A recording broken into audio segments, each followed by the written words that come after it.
He pulled up out the harness. I had to throw the stick down and beat him to the front of the gate. He was running out the gate. And my house is at almost an acre off the gate, off the road. Right from the house, yeah. Joe, I ran up to beat him to the gate to shut the gate. Mm-hmm. And the husband lost it. You can't tell me. I spent this mother kind of money and he is running. You got it. It was his wife's dog. He had made all the videos under the sun and put them on all the little Corso sites. And I mean, they look great. When they asked him where he get the dog from, they said me. I was happy. Because he had his performance down. Do you hear me? You could have called him Michael Jackson. He had his performance down. He was a thriller. Yeah. I told him, I said, your female is going to be better than him any day. He said, no, she won't. She won't even bite her sleeve.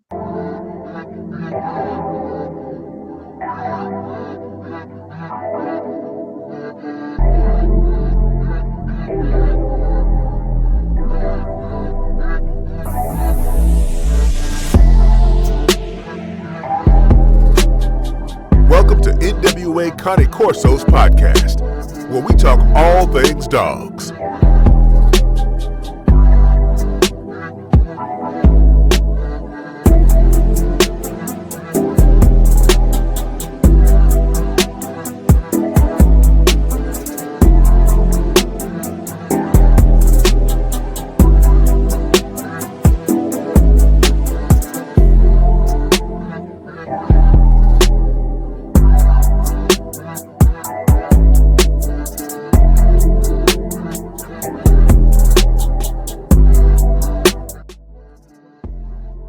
It's your brother from another mother. Welcome back to the NWA Cane Corsos show, where we talk all things dogs.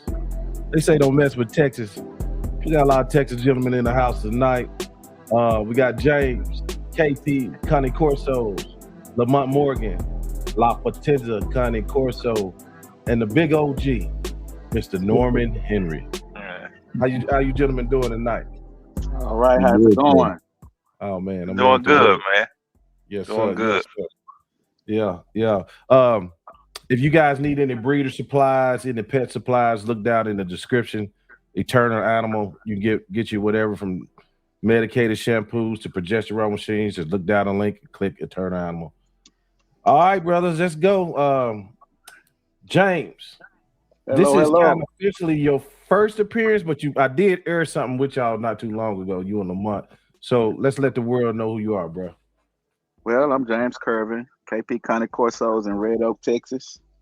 I guess I would be the rookie in the room. These two gentlemen here pretty much mentored me and kept me from crashing when I got started a few years back. But I'm truly a horse guy. I've bred horses for 25 years. I stumbled up on the Cane Corso, and I had trained my own personal dogs before, but nothing serious before. And when I got my first couple of Cane Corsos, man, I was like, I fell in love with the breed. Take a lot of passion with what I do. Like I said, love the dog, always trying to get better. And that's pretty much it. Like I said, I was blessed when I got started because I met these two gentlemen at the forefront of when I was getting started, and I was going into it kind of like I did the horse business, man, and they saved me a lot of time. They really blessed me to hit the ground running from the jump. All right, that's what's up. Mr. Norman Henry, how you doing? This is your first appearance. Can you tell the audience a little bit about yourself? Yes, sir. My name is Norman Henry. I've been doing dogs for about 40 years. I got weight pull dogs. I got hard dogs. Got into Corsos. Got into personal protection. And, hey, I just love it, man. Like I say, I just want to see a well put together, grounded dog like Mr. Lamont and Mr. James produce. They produce some well-rounded dogs, and hey, I come in and finish them off. And they want something that's gonna be a man stopper, you know what I'm saying? Because we're living in a time now where, man, people stealing puppies, people breaking in your house. So you need to have a dog that you know gonna make it do what it do. not assume, because you see a lot of people out there, they go on to people training and getting something. It ain't getting what they're looking for, but they're getting something. Right. And then next thing you know, people stealing, breaking in your house. Yes, So I just love to breed, man, mess with these dogs, and then hooking up with Mr. Curvin and Mr. Lamont. It's been a blessing for me, bro. Because like I say, they're producing some well-grounded dogs. Most definitely. All right, man. So Lamont, y'all know he's been here before, but I gotta give him his flowers because I went back year one style. My second year, I had some hills and some valleys. I had some burnout, but I got my hunger back this year for this podcast stuff. And so all the people that really helped me get started, I've been giving them flowers. Right now, I'm gonna give Lamont his because when I got Lamont on, I knew my podcast was gonna change. Because I know he was gonna say something to change things, and you know, he know how to touch people, and he touched a lot of people in his very first episode. I mean, a lot of people.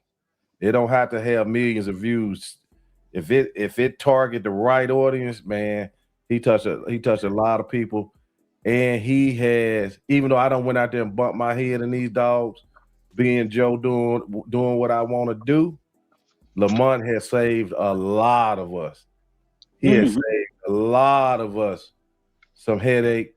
And I kind of see now he protected a lot of us. Once I got in this dog thing deep, I see he protected a lot of us in the South, all over the country.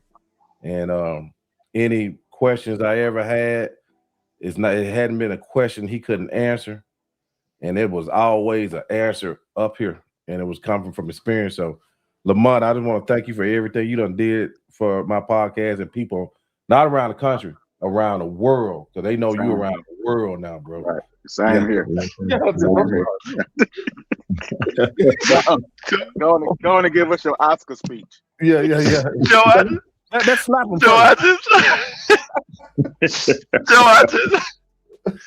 Hey, you know, I'm sitting here listening to James and Mr. Norman. You'll never hear me call him Norman because he supersedes me in a lot of things and how humble they are. So that was one of the main reasons why I wanted to have them on with me or me on with them is because, man, these guys, they know their stuff so well. And until you really get a chance to know them, you wouldn't have a clue. James, I can tell you, La Potenza has been around a long time. It didn't always carry that La Potenza name, as you know, Joe. Tony made me get a name. Yeah. And it's been around a long time, but I can tell you it floats right now and it functions with KP. Any dog that we get in, we both train, and he put his hands on them first. And a lot of times he goes through the rough part of it. And it gives us the balance in how he trains, and how I always describe James is he's really structured. When he sits, you sit here. When you're down here. You blah, blah, blah, blah. And I can tell you, I've helped him some, but Mr. Norman gave him that structure. So when you see it, when you see this podcast, you're seeing the trickle down, right? I'm at the bottom, okay? I'm at the bottom. So watch this. I like to describe James as the structure one. They call me Mr. Miyagi. I'm all over the place. And then at the end, it all comes together, right? But it comes together perfect with his structure. So right now, my kennel functions through him, not the opposite. You know, I think I can be a better mouthpiece than him because he likes to work. He don't want to reach out to the people like that. Mr. Norman's the same way. So when it comes to Mr. Norman, I just told you a lot of James comes from him. And I'm gonna tell you a funny story. See, they never been on here, but what people like to hear is just normal shit. They don't want to hear a bunch of. They don't want to hear. So when James first came to me and James was right. we were right here. So James went to Mr. Norman and started training for his wife's personal protection dog. Okay. Even before that. Yeah. Even before that, Mhm. right? So James, I said, well, hey James, won't you can teach the dogs how to do X, Y, and Z. You know how to do that. Won't you come and we work together? So he came and did it, right? So Mr. Norman, he seen James training dogs. Mr. Norman called me. He say, Lamont, he said, brother, I respect what you do, but I got to call you now because what do you have James over there doing? Because James don't have the experience you got. I said, well, Mr. Norman, I respect you enough to tell you what my business is. I said, because most people I wouldn't tell them, because I would tell you mind your business. I said, but Mr. Norman, I got him doing this and doing this and doing this. I said, because the only way he can get better is putting his hands on dogs. So I had the volume. So what it gave James opportunity is unlike most people where they train a dog here and there, maybe 2. Man, we was training 8 to about 12 dogs a month. He was getting the reps in. Yeah. Yeah. So anytime I pull up at your house, it's a 90% chance James coming at some point. Right. Yeah. So we were having so many dogs that he didn't have a choice but to get better, right? Because it was a situation where they went to him first, and I'm talking about dogs with behavior modification, dogs that have bitten people, and temperaments were skittish, and we're still doing that to this day, and we have the methods now that work, to be able to help solve that.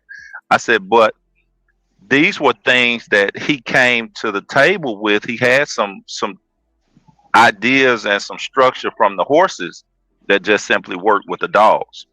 Then when Mr. Norman inputted what he did with him, hey man, it made it easy for me. I can sit back, and pick my teeth, you know what I mean? So, but they're humble, so they're not telling you everything that they do and everything they bring to the table. So what I tell most people, I know how to do protection. I've done protection for a while, but I don't know how to do it like Mr. Norman. And I'm telling you the truth. I've seen him get stuff out of dogs that I know didn't have anything in them, but he found it. Right? I knew them suckers needed to be in.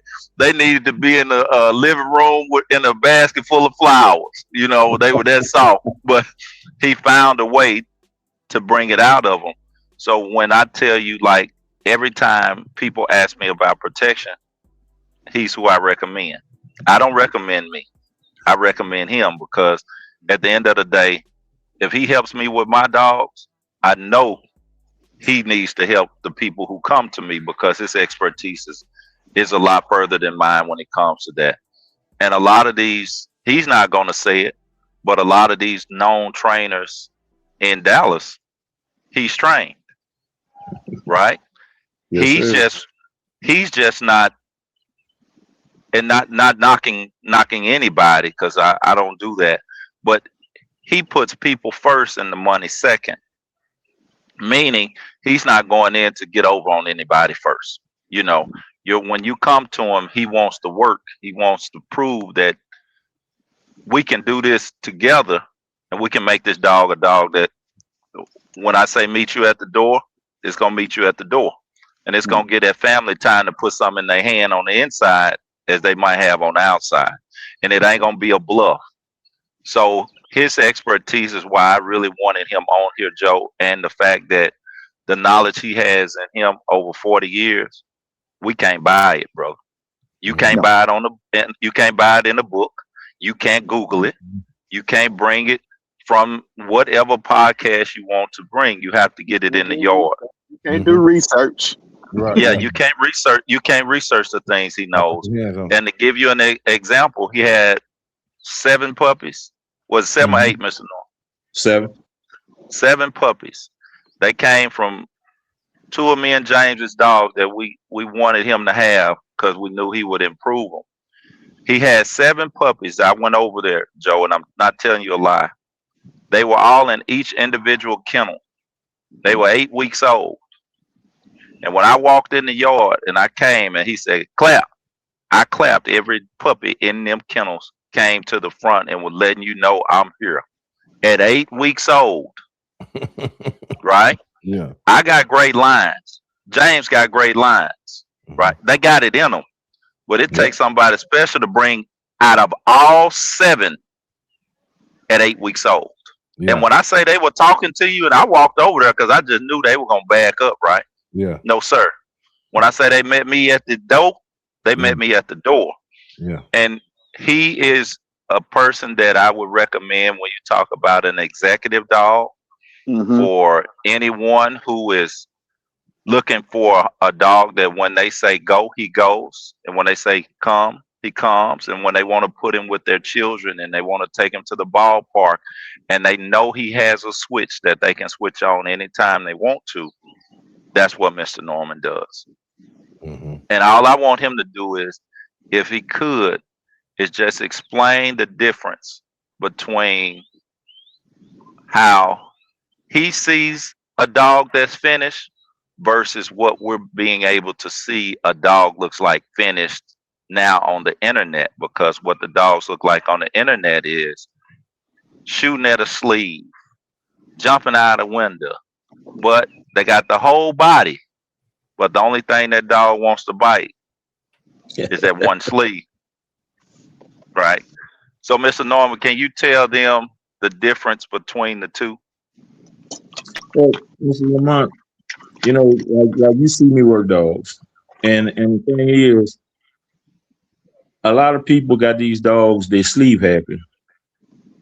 But if you ain't got a sleeve or a suit on, them dogs ain't finna bite nothing. And Mr. James know we used to laugh about that when he first started. Came out and I throw a sleeve on the ground. The dog will kill it. But then if you ain't got nothing on, that dog ain't finna do nothing. He looking at you like, huh? What? And a lot of people paying people to train these dogs. But what I call a finished dog, Mr. Lamont, is when you can come up to me and say, hey, Mr. Norman, what's going on, man? I like that dog.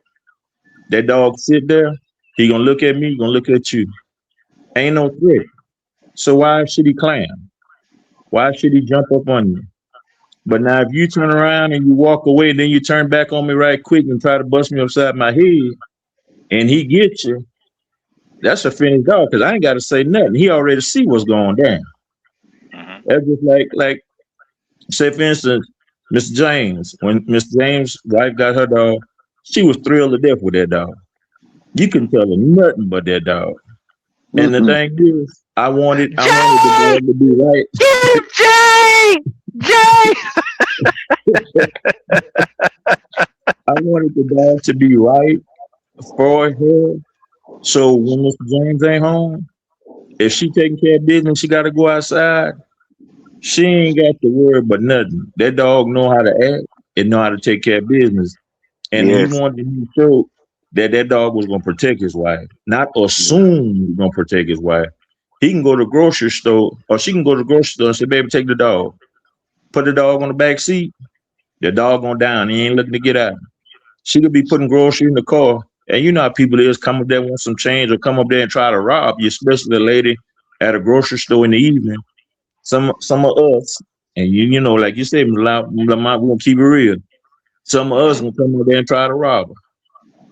She ain't gotta say nothing. She holler, Jade, that dog will go stupid. You know that. She gonna go stupid. She ain't gonna threaten you. She ain't gonna do none of all that threaten you. When she say something, she coming. Yeah. And that's the thing, Mr. Lamont, you know, like you say, I just like seeing a well-rounded dog. Y'all produce the well-rounded dog. Like I say, we come in, we finish it, and people be happy. And that's the thing that make me happy is when like you said, when people get a dog and we finish the dog and it supersedes what they wanted, and you look at the smile on their face. Because I remember when James came to me and we told him about the dog, and when I seen James' face and then his wife when we finished dog, Oh, you couldn't. It was priceless for me. You know what I'm saying? And that's the thing that make me happy when you see these people face and they say, "Man, I want this here." I say, "Okay," and then we make it happen, and then they start seeing the progress. Then they start seeing the progress because the motto I got is trust the process. Don't look at it right now. Just trust the process. If I tell you I'm gonna take you there, that dog got a heart. I'm gonna bring it out. Trust the process. I'm gonna get you there. When I finish, oh, you're gonna be satisfied. And what I love, Mr. Norman, is the way you train. It translated into my everyday life. A lot of times, Jay, I might have just left a training with you and go to a group training at Lamont's house. And I got Yeah, Jade on the hill while I'm working with other people and they dogs. Like yeah, in her balance and everything. And that so like for me, that's why y'all so important to me because both of y'all teach me dogs, but like Lamont taught me balance. Cause you know, Mr. Norman, I got started. I wanted it to bite a fly in my yard. Anything, Yeah. you know, I wanted it to bite everything, and I didn't know that the breed could have such balance. right. And so Lamont taught me about stability and balance and things like this. And I understood a lot of that, you know, dealing with roping horses and stuff, you know, the horses being able to take pressure standing in that box, not running up, stuff like that. So I understood being able to take pressure. And when, because I knew you when he didn't know you. And y'all were giving me Right. a lot of the same information, just two different ways. And it all came together. So from the time I started breeding, I had intention. It was a purpose behind every breed. And Mr. Norman, I would tell you, nah, Mr. Norman, these dogs here ain't for work. Right. These Right. dogs here. And you watched me since at the beginning. And I can pretty much tell you which of my dogs are gonna have it under the hood and which are not. But man, listen, that guy, Lamont Morgan, if it would not have been for him teaching me the business, I still struggle with that That's it. today, Joe. Just being honest with That's it you, right there. because Man, I call them. I call them all the time. You can ask. Hey man, oh, what I need to do here? oh man, let me tell you, Joe. So like even to this day, me just being honest, if I had my choice, all of my dogs would come through Mr. Norman. But the kind of dogs I take to Mr. Norman, 90% of people don't need. And I'm not talking about mean, uncontrollable dogs. If you had any idea, Joe, how many dogs we touch that are great dogs that the owner ruins. That's real That's talk. true. Yeah, that's true. That's true. We don't talk about that aspect of it very much. You know what Yeah. I'm saying? I listen to your show, Joe, and I hear a lot of talk about bad temperament dogs. Mhm. What I've been listening for especially from the trainers, are how many dogs have they gotten, and in 3 days you realize it was nothing wrong with the dog. That part. Yeah. Mm. Like you can love the dog out of a Corso, that because you understand a Corso is so intelligent. You can teach it to behave more like a human than a dog, and it will struggle to going back to behaving Mhm. like a dog because it's Yeah. more, their intelligence can be that high. And then a lot of times a breeder will get the blame when it wasn't the breeder Yeah, every time. because a lot of people don't want to stay consistent with their dog. They don't want to know. Right. Exactly. Yeah, yeah, I, and they know, like they like manipulate you. She ain't gonna do. She ain't gonna Right. stay on it. I see a lot of people that just struggle with saying no.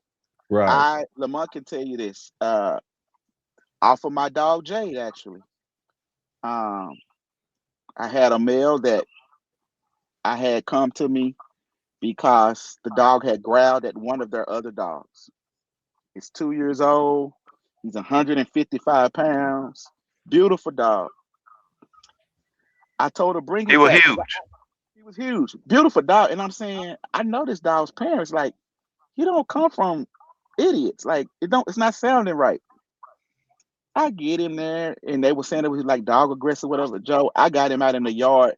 I got like 8 or 9 of my Corsos running around in the yard, and they did a great job with him training. I didn't find a problem. And I said, I sent him over to Lamont's house for almost a week. I said, Mont, I said, fool with this dog. See if you see anything. Lamont didn't get not one bad behavior out of him. Come to find out, the issue is the owner just struggled with telling the dog, no, you can't do that. They had smaller dogs that was always in his face, growling at him when he was a puppy. He's 2 years old now. He said, I got enough. Yeah. Get on back over on the other side of the house before I pull your head off. And they call that dog aggression. And so she watched one of your shows where Tony was talking about these bad bred dogs. And I told her, I said, your dog don't fall under that category. She called James. She called Joe.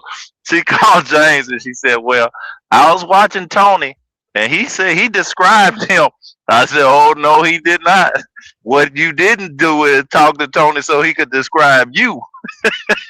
Because you are the problem, ma'am. It is not the dog. You are the problem. So, I just had to tell her just like that. You are the problem. And she admitted it. She admitted it after so long that, like James said, she didn't want to tell him no. She didn't want to put the structure on him. And that's mostly what we see. And we're speaking from the training side of things. And most people at home can't understand that because they don't do it, And unless you're doing it and you're doing it with some of the ones that aren't really great dogs, you don't understand it, And we can polish them up. We can turn shit into sugar. And when they get here, you understand why it was shit. And that's just the truth. And it's on our board and train, we do more work with the people than we ever will with the dog. Oh, yeah, of course. Yeah. And that's the thing. Like when it comes to the breed, and I know your show isn't breed specific anymore in that sense, but that goes for every breed across the board. Consistency has to be there. It's nothing special with the Corso that isn't the same as the Shepherd or the Poodle or, the Shih Tzu. There has to be some consistency in that dog's life that says structure, boundaries, those type of things. So when you do find a family that I know they have it in them to be great, I ask them just like this. Would you allow your children to do it? And the first thing they say is, oh, no. Oh, no. No. I said, well, if your son, you just touched that dog and the dog said, ah. You pull his collar, the dog said, ah. Right? I said, grab your son by the arm. I said, let him turn around and slap him. What you gonna do? I'm beat him half to death. I'm put these hands on him, I said, so you'll beat your son up, but you won't correct your dog. I said, so something about that doesn't line up with common sense, and it's always something that goes into their mind and say, dang, why won't I? And a lot of it is we humanize them and make them their babies. That's it right there, Mr. Lamont. They make them their babies. Right. Hey, let me pause for a minute because I got I'm a history buff a little bit. So I got you said something at the onstart, Lamont. You said it was a lot of trainers in Dallas that started with Mr. Norman, right? But I want to ask Mr. Norman, what was your upbringing in dogs? Who was some of your inspiration in coming up training? And if you want to name some of them trainers that maybe they started with you, if you want to, you can tell what. It wasn't but one guy that started that trained me, Mr. Joe, and he out of Houston called Greg Law's Bullpen. Oh, okay. And he's 78 years old now, and he's still working dogs. He ain't doing no bite dogs no more. But he the one started me with these dogs. I mean, when I started with these dogs, black folks wasn't messing with these dogs. You just seen white folks messing with dogs. It wasn't none of us. We got a bad connection, guys. Do y'all hear it? Y'all hear me? Yeah, I Huh? hear everything fine. Sound I like we think I got a hear real fine. bad connection. That's Oh, you, okay. It's James. just me then. Go ahead. okay. So My bad. when I started with these dogs, Mr. Joe, ain't nobody gave us no breaks, man. Ain't nobody helped us out. We go to dog shows, and like I said, I was in weight pool, personal protection, shits, and all that. Ain't nobody give us a break. We beat on sometimes the only two blacks out there, and now to see a bunch of us into dogs. The sad part to me about the dog game is cutthroat. Yeah. I look at Mr. Lamont and James. I run into people. I say, hey man, I'm sending y'all some people, and hey, make y'all money. But it's so many cutthroat people that want down one another. It's enough money. We can all make money and be happy out here. Yes, it is. But see, we won't be cutthroat and talk about one another. And the same person that's my pastor always say, watch a person that bring a bone or carry a bone. Sure And will. and they be talking about one another, but the sad part is they breeding trash. They breeding trash. There's a lot of dogs out there. If you look on Facebook, it's a lot of dogs out there. People done sold, now they rehoming the dog or they're looking to resell the dog because the dog wasn't worth nothing in the beginning. You got a lot of people breeding dogs. Don't A breeder will always keep one or two dogs to see if that dog reproducing is good or should I not breed that dog again. Mr. Lamont and James, they're gonna make sure they gonna keep a few dogs because they're gonna know what they're producing. Mm-hmm. And a lot of these breeders that they breeding straight up trash, man. And then they come to me, Miss Norm, can you produce such? That dog don't got it. You might well go and take that dog to the pound. And then they get mad, but it's real talk. You know what I'm saying? Yeah. It's real talk. When I see a dog that James can produce, Mr. Lamont produce, I already know. They'll tell me, hey, they got it under the hood, Miss Norm. They got it under the hood. And I tease them. I say, send them by you. Let me see. Let me tinker with it a little bit and see what he got. But there's a lot of people, like Mr. Lamont said earlier, or it was James, one of them, they were talking about people don't know how to say no. The thing is, these people buy these dogs and they're cute when they're small. Now, when that dog get to be 150 pounds, and the truth be told, just like Mr. Lamont said, but twist your son on and see what he gonna do. They'd rather twist their son on because if you mess with that 150-pound Corso and he lay you down in the middle of the floor and you ain't got no help, they'd rather say, hey, Mr. Lamont, you know somebody want to buy it? Mr. Lamont, you know somebody, you won't take the dog back? Because the thing is, they trained it when it was small. They was good with it. Now it's a big dog. They're scared of that dog. And they don't want to say that. And then you say something about training. Some of these people, oh, you too high. You're too high. But then once the dog bites somebody, now they want you to do a miracle. So then they begging Mr. Lamont and Mr. James, hey, maybe you know somebody. Y'all know somebody. You mean you take this dog back? So that's why, like I say, for my end of the bargain, I look at these people with these dogs. Some of these people, like Mr. James said, some of these people don't even need these dogs. They don't need these dogs. They don't even put in the time. Percent. Yeah.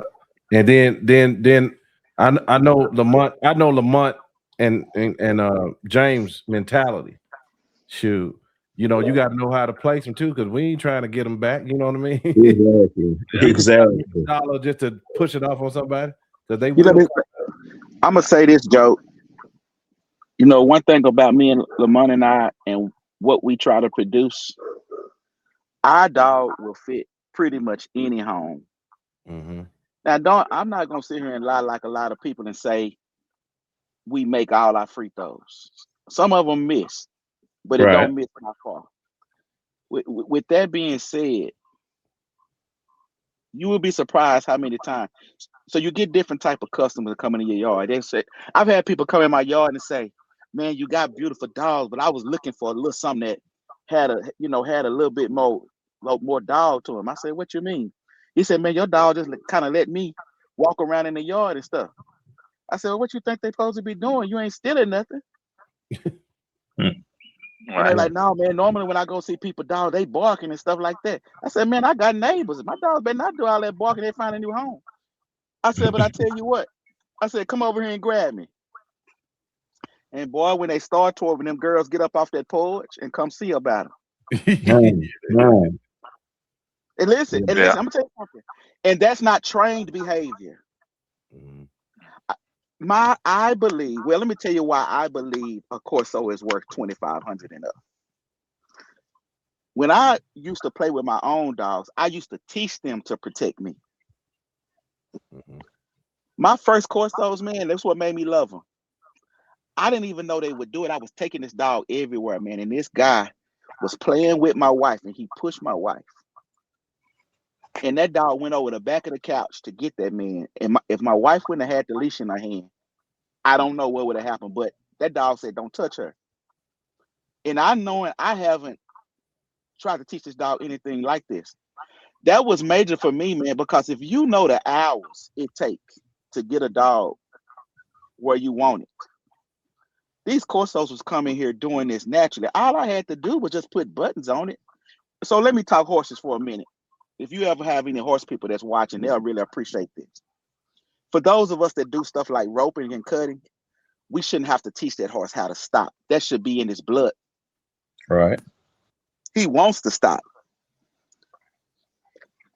I believe what gives the value to a Corso is what you would pay a guy like Mr. Norman a lot of money to do.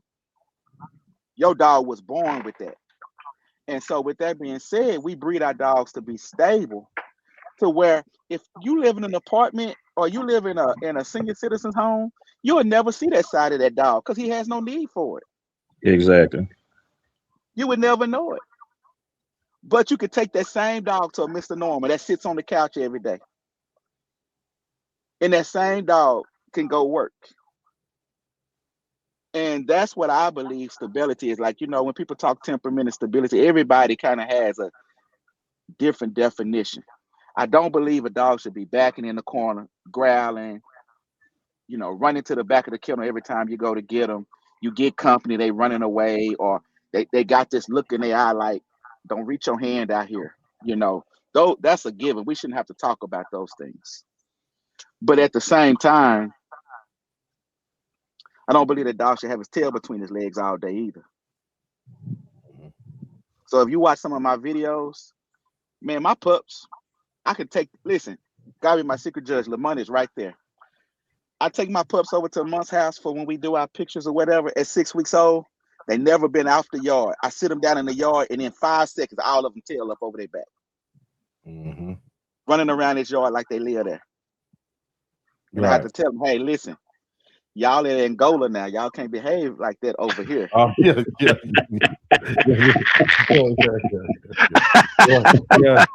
His yard the penitentiary.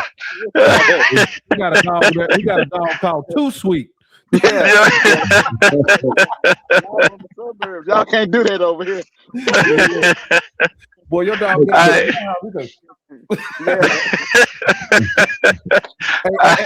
And then you go get met by 3 of them. I call them the Pointer Sisters. They want to That's right. Hey, James got the same 3. He got the same 3 over there running loose. So it ain't nothing different. But as far as like when you talk about the history, Joe, like when you asked Mr. Norman kind of how did he start, man, when they started training 30 and 40 years ago, training was different. Oh yeah. It was different. It was different because the dog had to have a purpose, like a specific purpose, and that's what that training was going to be geared to bring in and everything out. So what we're getting to see and what we're getting with Mr. Norman when we do go to him is training that we really don't find anymore. Those values are becoming null and void because of what's socially acceptable. It's socially acceptable to have the look and not the under the hood. Yes. It looks the part. I can make all the beautiful videos. And God forbid, I have some wonderful people that have 2 of my dogs. They are absolutely great people. and one of them was trained by me and James. The other one was trained by a big name outfit in North Dallas. And the money that they paid for that outfit in North Dallas was 25 by 25,000, right? Joe, it makes great videos. Great videos. I mean, they can send him. He had one attacker. She call him off and send him here to another one. And then she can call him back. His recall comes back. He is awesome on a video. Well, he came to the yard one day while we were training the other one. And his owner, the husband said, "Oh, I bet he'll get in there and tear you up." I said, "He's not gonna bite." I told him, I said, and they've came to Mr. Norman before, right? I said, "He's not gonna bite." He said, "Man, do you know how much money I done paid for that training? You not watch his videos?" I said, "I watch his videos. That's why I know he's not gonna bite." He said, "You're crazy. You're crazy. I know they say you know dogs. You don't know nothing. You don't know nothing if you don't think he's not gonna bite." Joe, I said, "There's one way to find out. Get him out the truck. Listen to me." If they were on here, they would just shake their head because I'm telling the honest to God truth. James put on the sleeve. He said, "Mom, we finna work that big joke." I said, "Yeah." I said, "Take that sleeve off." He said, "Munt, you crazy." He said, "I'm not gonna take that sleeve off." I said, "Take the sleeve off. Watch what I tell you." He took the sleeve off. We took the instruments in our hand. I said, "Give him his," because she had a secret word, right? A code word. She gave it to him, Joe. He, oh. I said, "James, let's go to him at the same time." He literally backed up out of this custom collar that they had. He ran between her legs and went backwards. And she was trying to fight it, giving him the name, giving him the code word, giving him the code word, giving him the code word. He pulled up out the harness. I had to throw the stick down and beat him to the front of the gate. He was running out the gate. And you know my house is at almost an acre off the gate, off the road. Right from the house, yeah. Joe, I ran up to beat him to the gate to shut the gate. Mm-hmm. And the husband lost it. You can't tell me. I spent this mother kind of money and he is running. You got it. It was his wife's dog, right? He had made all the videos under the sun and put them on all the little Corso sites. And I mean, they look great. When they asked him where he get the dog from, they said me. I was happy. Because he had his performance down. Do you hear me? You could have called him Michael Jackson. He had his performance down. He was a thriller. Yeah. I told him, I said, "Your female is gonna be better than him any day." He said, "No, she won't. She won't even bite her sleeve." I said, "She's not supposed to." So to go around me, what he did was he took them both to another trailer. He was a military guy. He had did police dogs and, military dogs and bomb dogs and so on and so on. The guy put both of them on a pole. He came at the big boy that I was telling you was running, and he backed up and peed himself. Mm. He came to the one that I was training. She didn't do a thing. The trainer was a good trainer. He told him, "Hey, you get by," because it was the husband dog. He came at the husband and she snapped the thing, trying to get him. Yeah. She was a protection dog, a personal protection dog. Her purpose was to protect him. Okay. The trainer told whoever trained that big male, they took your money. Whoever trained this one, he loved you because he put exactly what was supposed to be in the dog. So he came to me after that and told me, "James is my witness." He still didn't believe it. I said, "She's not the kind of dog that is going to go left and loose on anybody for no purpose." Right. She has a purpose built in her, right? Mm-hmm. Guess when he said he was done with her and he believed it. One day I said, "I'm going to show you that she's serious." He said, Lamont, I think she's just going through the motion. I grabbed him around his throat and she bit my arm. And he was convinced then. I literally let the dog bite me to show him that the dog had it in. But when she bit me, I choked him a little harder. Because he put me through a little pain, so I wanted to put him through a little pain, you know. Right. But it goes to show that, unfortunately, what we're seeing and what we go through this day and time is like so much other stuff. It's for show. Yeah. It looks good. It's a marketing tool. It's business. It is. Right.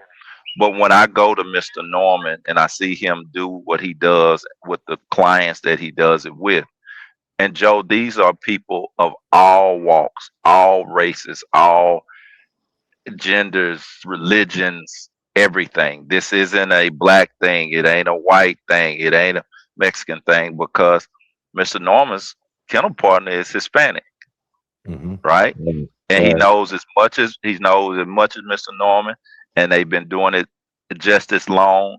And the wealth of knowledge that they possess when it comes to training and bringing something out of a dog, me and James can't buy it. We could do dogs probably 20 more years and still not have it, right? And I'm okay as a man and as a trainer and a breeder saying, no, he knows some things I don't know, and I'm gonna stick around him and get them, right? I'm okay. I'm gonna stick around him and get them, right? So what we want to do is we want to start kind of building, because we're tired of seeing people get ripped off. Right. We're tired of seeing people spend $18,000, $50,000, $55,000. I seen a lady pay $55,000 for a Malinois because he made great videos. Yeah. And he would do simple commands, flashy. And her and her husband were able to buy that. They paid $55,000 for him and hated him because he was absolutely not what was presented to them on the video. So we're tired of seeing people get ripped off simply because most of us use what's in our hand as a tool to prove things, and you can't do it with dogs. Dogs are things that you have to have up close and personal, see it for yourself, put your own hands on it. And one of the things is the board and train is it to me, it benefits a lot of people today, because what we can do in 2 weeks, it might take somebody to do 6 months on their own. We give you a foundation and build it quicker than you could yourself. But when it comes to things like protection work, you couldn't pay me to send my dog off and somebody do the protection and then send it back to me. I don't even know how that levels it out, right? You have to, I don't want to say you have to, but you definitely should do your protection training at the end of the leash yourself. Exactly. Yes, sir. And especially when it's your dog. So us putting together some things together, where Mr. Norman finishes them off on the protection side, and he doesn't just do the protection, he holds us accountable on the obedience, because if you don't have the obedience, you damn sure can't go into the protection. You can't tell them to sit, you can't tell them to sick them. So you know, y'all got to be right before y'all transfer him to Mr. Norman. Absolutely. He gonna cut you absolutely up. And where that comes from is holding your clients and your families accountable.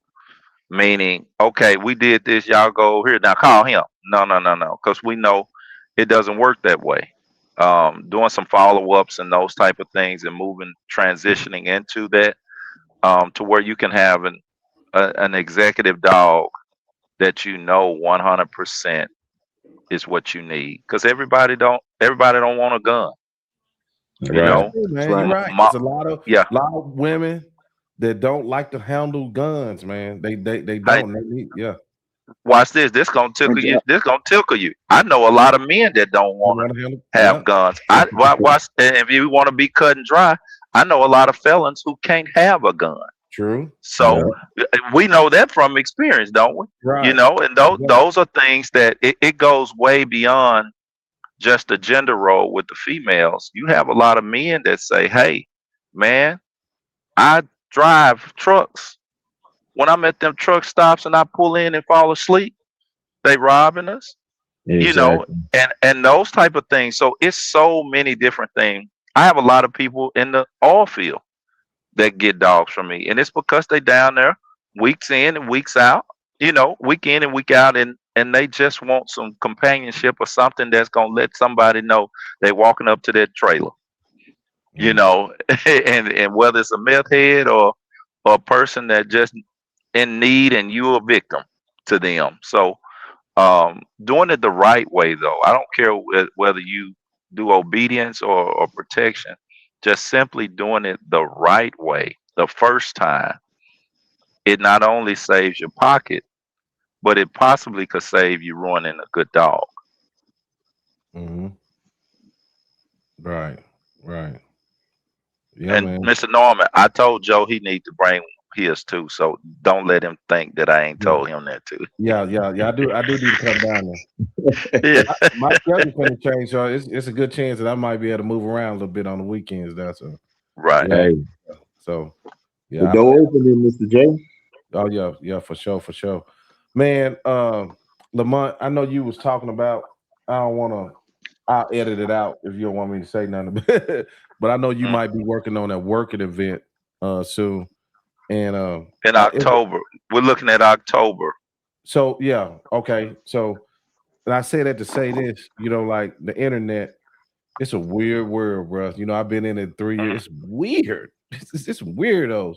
The tough guys come online, they don't act tough. The guys who ain't tough act tough, Hmm. and proven breeders don't feel like they have to show off or prove a lot of things on the internet. Because I can tell people like this honest God truth, Curry would know too. I done pulled up at your house on some Sundays and seen a yard full of people training and all kind of stuff, food going on and everything, cooking and all this. And you tell people about stuff like that, and people are like, well, why they don't show it? But I kind of get it now because it don't matter what you show, they gonna say, well, he didn't have no Kool-Aid on the table. Right, So, and then right. the real work happens off the screen anyway. But if And I, this working event, go ahead, James. Were you gonna say something? oh no, you were speaking about Mm-hmm, how Lamont does things. mm-hmm, And when I was talking about the business earlier, mm-hmm. that was the biggest blessing I got from Mr. Norman and Lamont. They have old school dog values. Yeah, And listen to me, the knowledge it comes to truly have good dogs, you're not fixing to post that for somebody to just go read it. right.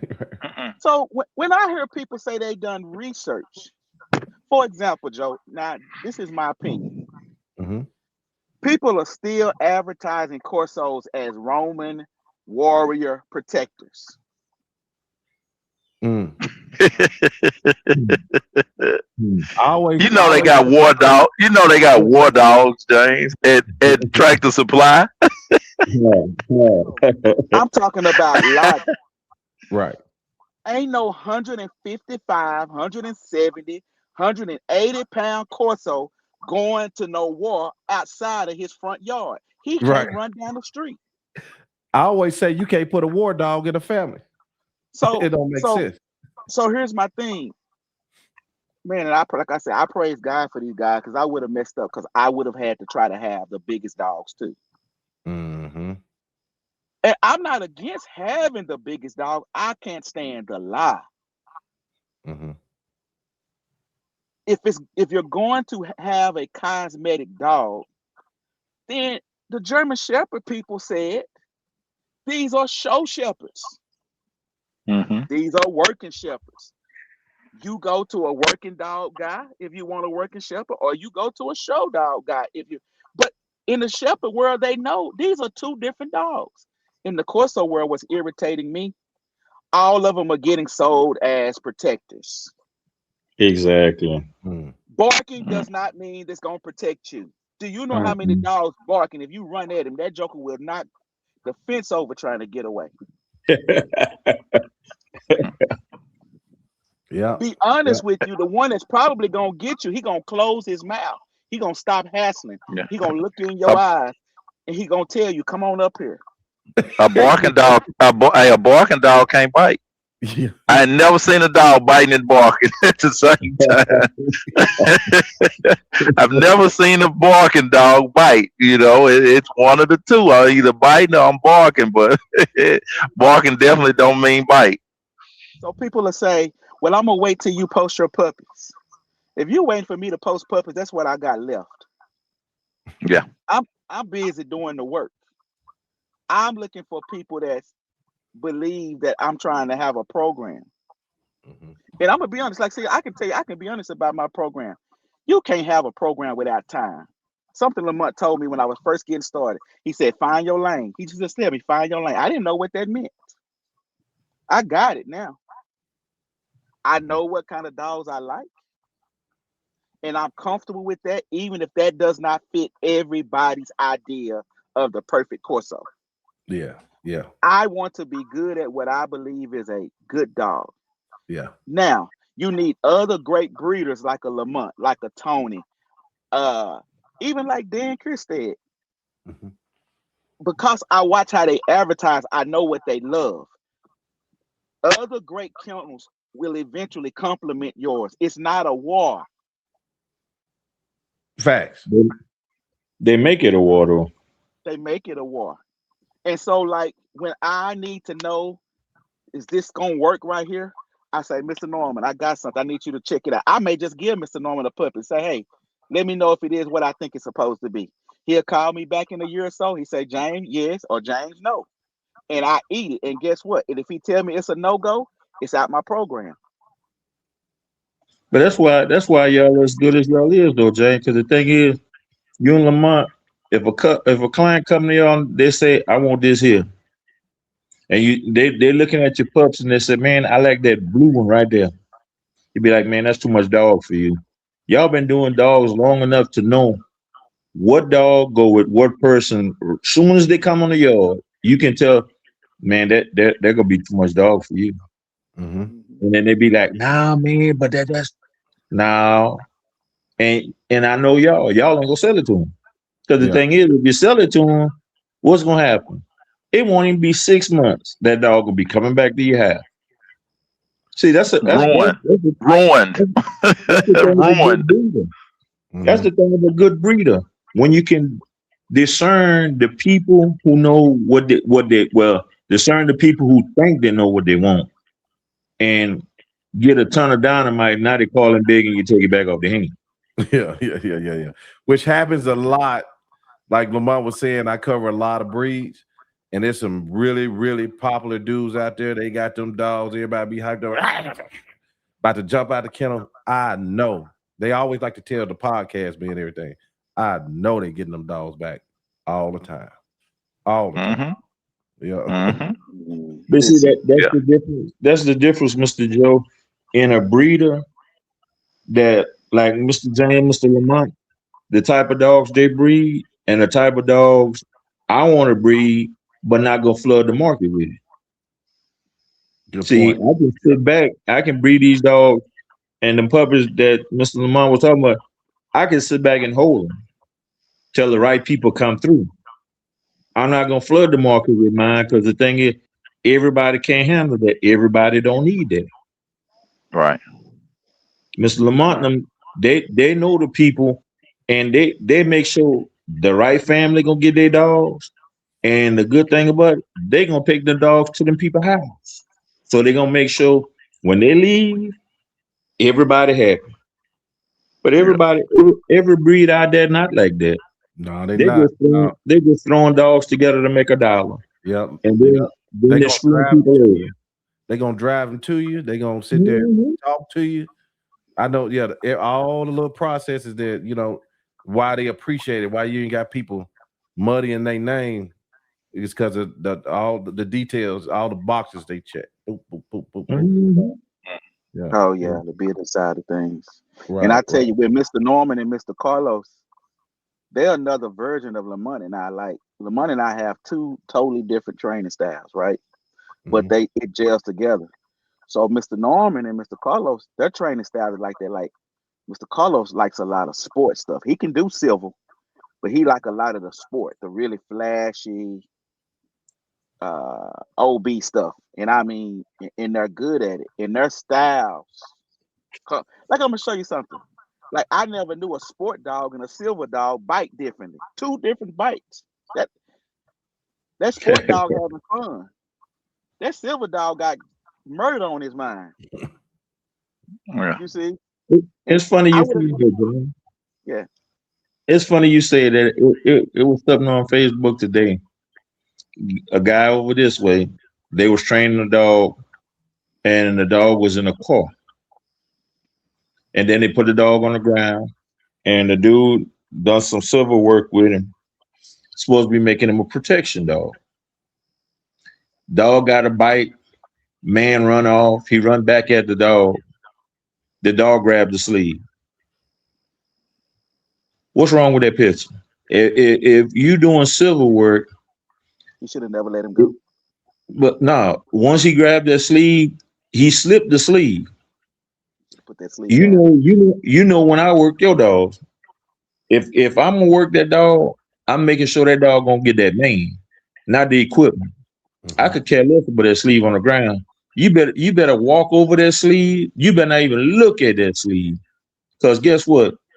If that dog sleeve happen, I can walk in your yard and throw a sleeve across the fence. He going the other way. I go in your house, take all your stuff, come back out, throw a sheet out the other way and take all your stuff and walk straight to the car. I ain't even got to run.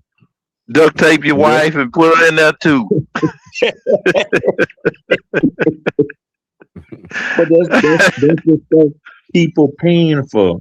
And when people like us tell them that, they think we're crazy, but they'll go somewhere else, like you said, Mr. Lamont, pay 15, 20, 25,000. And this particular person, oh man, is a kennel upstate. He seen it. And he told the dude, he said, say, man, he said, what you trying? I see what you're trying to do. He said, but the way you're going about it is wrong. Because if you're doing a protection dog, why is the dog grabbing the sleeve and the man is right there in the front and messing with him? He looking at the sleeve. No, they're making dogs equipment oriented. When y'all bring your dogs to me, James know when he bought his dog, when you bring your dog to me, I'm going to make sure that dog want the man before I even bring out a piece of equipment. Yeah. Because I want him to want the man. It's easier that way. It's easier that way. And that's what it is. It's easier and quicker. When you have people saying they can get you a protection dog in 2 months, it's because it's equipment training. You know, you can get that dog to bite that sleeve before the week is through. You know, and every time you put that sleeve on, the appearance is there. And you can get him to chase a rag. You can get him to flirt. You can do all that, but that don't translate into protection. It translates into almost like a sport type situation where I want to play with something, you know, or I bite when it's presented. But it goes back to the marketing side of things. Right. And the fact that we're in a time where everything they want a microwave. Ding! Done. You know, the quickest way possible, and it's done. So, like the guy, he's here not too far from me. I want to say he's on the other side of Ennis. He has a wonderful website, and he has a 3-month protection dog program. You got a protection dog in 3 months. And hey, wait. A guy stopped, and you know, I just moved, Mr. Norman, and a guy stopped at my new place. He seen my sign. He called me. Well, he came out. When he pulled up, the dog was rocking the car. I mean, he was rocking it. Do you hear me? He was rocking it. And I said, well, He'll bite. He said, yeah, he'll bite. He'll bite was for a fact. I said, oh, okay. Well, he had him on the back of the truck in a kennel. And one of the tricks that you can always do, and I'm gonna get this one for free. One trick you can always do to know if a dog is a true biter: lay up against that fence. You ain't got to pay attention to him, but lay up against that fence. If he a true biter, he gonna try to pull you through that fence, right? I know if I go up to Draco, the James male fence, and I lay up to it, he gonna try to pull every piece of clothing I got off through that fence, right? And if you come over there playing with Vulcan and you lay up there and he mean business, he gonna try to pull you through that fence. Shirt, coat, and everything. Okay. Well, he said, well, the whole time I was talking to him, I laid up against the kennel. I didn't tell him what I was doing. And before I knew it, I was talking to the dog. And I just reached my hand back there and he said, Yep. I told him, I said maybe he need 3 more months. Maybe he need 3 more months. He said, what do you mean? I said, your protection dog, he just licked my hand. He didn't even realize it. He didn't realize it. But it's just like when we went to California, and I ain't gonna say who it was, but there was a dog that's, got 1 million views. 1 million views on there. He's a bad fighting son of a gun, and he was tough. And they told me, don't go up there, man. He's biting, man. He's this and that, da da da da. And before they knew it, I laid up against that kennel, and I heard him breathing. Now, when somebody else walked past the kennel, he would leave me, and almost like kennel over trying to get to him, right? But he come back and he said, and I was eating chips. I never told him. And Chris was watching. He said, man, what you doing? I was eating chips, and I was laid up against him, and he calmed down, and I heard his breathing.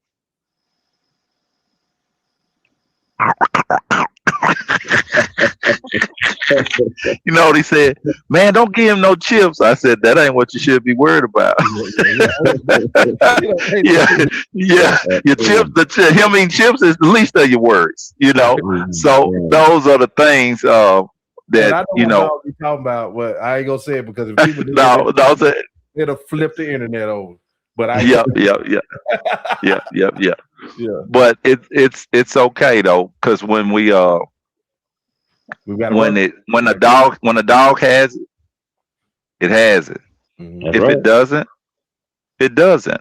But what I want people to do is just to be honest with people, and most people would take your honesty and they'll go with it, without you having to deceive them. And Joe, no matter a woman, she trusted me after she seen me on your show. I had to give her references. She said I was a scammer. She said, I'm so nervous. I said, I'm so nervous about people scamming me. I said, well, she said, are you on anything besides your page? I said, well, I've been on this show a couple of times. And she watched one show. She called back. She said, I'm sorry, Lamont, I think you're legit. I said, well, I appreciate that. I said, well, I appreciate that. Yeah, as my boy Roman Price said, hands wide open. Yeah. But James laughing because just the other day, I talked to a guy for 2 weeks. No, longer than that. He had been following me for a while. And he put a deposit down, well, half of a deposit, because he said he needed to send the other part the following week. I said, no problem, man. And the puppies were really young. And he said, well, can you get pictures for me? I said, man, they only 3-4 weeks old, bro. I said, 2 weeks. Now, it was 2 weeks at that time. I said, I don't do that. I don't put little puppies in the whelping box on the page to try to get people to like them when they did. I said, I want the dog to grow up. You actually see the structure, some of the temperament, starts to show and things of that nature. So he called me one morning, sent me a message and blocked me and told me, hey, you can just keep that little chain. And I'm trying to call him back and he had blocked me. So I called from my other phone. I said, hey man, I said, I don't like that kind of communication. I said, because I don't take from nobody. He said, well, man, the last 2 weeks since I gave you my deposit, uh, you ain't been communicating the same. I said, well, man, I look back at our messages. I said, every time we talked, it's been over an hour. I said, we've talked 4 times and we've talked for over an hour. I said, I've never asked you for a dime. I said, you volunteered that. I didn't ask you for that. I said, scammers want their money now. Now, right? They don't want you. They don't want you later on. But Joe, why he got upset with me, he said, hey, when is the rest of my money due? I said, well, man, I got caught up with an emergency training. I said, I'll let you know. And I didn't get back to him quick enough for him. So he sent me a message, said I could just keep that little change. Long story short, I told him I'd never take $1 from a person like you. So let me send that back to you, unblock me, so I can sell you that money back. And when I did, he told me, I said, that's a person that's trying to scam you though, right? I said, but keep looking for the things you told me. You'll find exactly what you think you had with me, because I just want people to know that they're okay, Right. and that at the end of the day, that they're okay, because the kind of money we talking about, I ain't finna waste my time trying to take it from You know, you. Yeah. in reference to what Lamont is talking about, one thing I've seen, a lot of the calls I get, people expect us to do business like the bully world does. Explain that. So the bully world is a cosmetic dog. Pictures, uh, colors, and you send a lot of pictures, get your deposit in, yada yada yada. One thing Tap in. Tap in. One thing that I learned from Lamont is I try to get people to come to my kennel like he does, because my dogs, you don't have to interview me. My dogs would do their own interview. Right. You know what I mean? And but in the bully world, and I guess other breeds do it too, but I know you can tell when you're talking to them if they're coming out of the bully world and how they do transactions. Like, I can't understand a person that's willing to make a $2,500 investment and you don't even want to talk on the phone with the person you finna send this money to. I'll send so many text messages. I say, hey, call me. Because, they're asking a bunch of questions. I'm not about to type a paragraph on this phone. And you ain't going to get hardly no text at all from Mr. Norman. So you got to pick up the phone. Yeah. But they're expecting to do transactions on this kind of money. And you just don't. You're setting yourself up for the scam. When, you got somebody offering you, okay, we can do video. We can do, I talk on the phone, answer any questions you have. Here's my contract. Here's the guarantees that I support. Take a lot of pride in standing behind my dogs if something goes wrong with them, and it's on me. I've never had a person I had a problem with my dog. If you ask anybody that's had a problem with one of my dogs, I stand behind my dogs. You don't go through a whole bunch of questioning and being treated wrong, anything like that.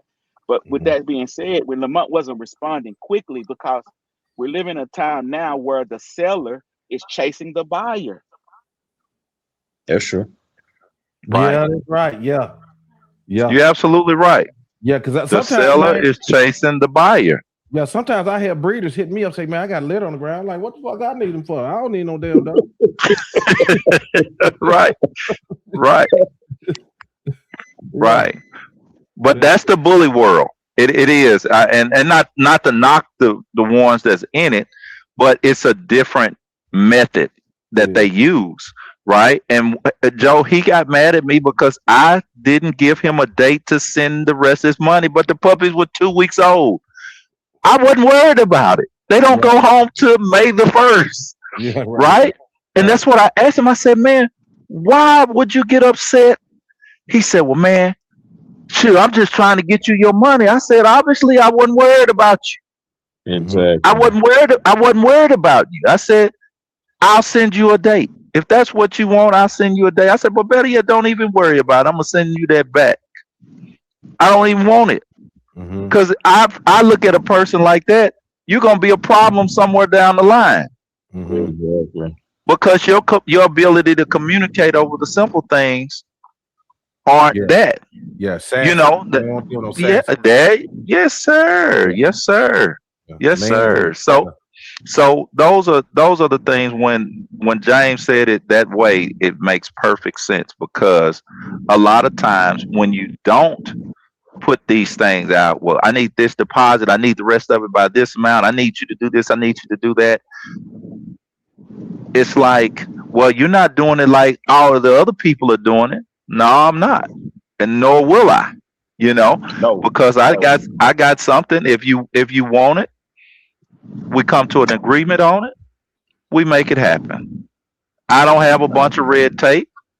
Everything I'm telling you gonna be in your contract, and we're gonna sign it. We're gonna do all your paperwork, and we're gonna do our best on both ends, on your end and my end, to make this thing as smooth as possible. Man, you said something a while ago on another show we did. It might be your first show we ever did. And you always talk about, how you didn't need the internet as much as because the word of mouth traveled. And I learned that over time, because if your dogs are bad or good, that same news will travel. And who it travels through can break you or make you. Yes, right. I'm gonna tell you why I say that. I ran into a dog trainer one time. We were just small talking. I just went in there, checked out his facility because I was next door doing something. And he had a Corso in there he was training. I said, "Oh, you got a Corso back there?" Yeah, he was just talking. He said, you looking for one? I said, "Nah." I said, I got a few of them. He said, "If you ever look for one, there's a black guy over there by outside of Bentonville that got him pretty good." He didn't know he was talking about me. At first, he told me, he said, "You don't charge enough." I said, when I said it was me, he said, "You don't charge enough." He said, "I've had a couple of your dogs through here, man, and somebody else who tell on you that can make you break you. The vets. The vet, you better believe. Your dogs coming there, they can't. Hey, baby. They can't do nothing with them. You can't control them. That word travels." You know what I'm saying? Yeah. Them vets, boy, will really tear your ass up. All them little girls that work there, they talk in the dog community. So yeah, you gotta be careful. Yeah. Yeah, but that balance of your dogs, it'll tell on you before anything. Yeah, it sure will. For sure. Mr. Norman, And Joe, ain't no substitute for them. Yeah, no, go ahead, James. I was just gonna say, man, it ain't no substitute for the time, though. That's true. Yeah, that's true. No substitute for the time. You know what, Mr. Lamont? The thing about y'all, see, a lot of these guys deal with people that they're hard up for money. Y'all don't worry about that money. Y'all making sure people get good quality dogs. You like you told the guy, you say, "Man, I'm gonna call you and let you know." To me, I would take that as, if I ain't got the money right now, he's buying me some time to get my money right. You know what I'm saying? But they used to people as robbing them. So they tell me, why am I getting mad at you because you ain't called me back? It ain't like you sending me the puppy. Miss Norman, they don't understand. I don't need the money because I strip on the side. I strip on the side, so I don't need the money, baby. I'm gonna make them rain. No. They don't understand that. Y'all straight. I mean, y'all flipping dogs. It ain't like you dogging for the money. Yeah, Yeah. and then this too, Miss Norman. I ain't gonna go too deep into it, but I know it's a lot of younger guys in this program, might be older guys that just don't know the levels of the dog industry. And Yeah. y'all guys, I would never speak. Some things on this podcast I would never speak on.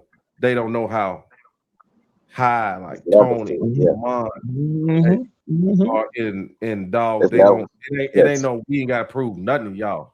You know what I mean? They just Yeah. don't understand that part about it. You know what I mean? So, because it's definitely levels that people wouldn't believe. It's levels to trainers as well. Oh, And yeah. yeah, it's level to trainers as well. And I I'm not, and I'm being honest when I say this. I'm not a Mr. Norman level. No. I'm not. And when I say that, it's not me diminishing myself. It's me being okay and being honest with the truth and saying that man can bring something out of a dog that I'm still looking for. You get me? I'm still looking for it, and he already running away with it. You know.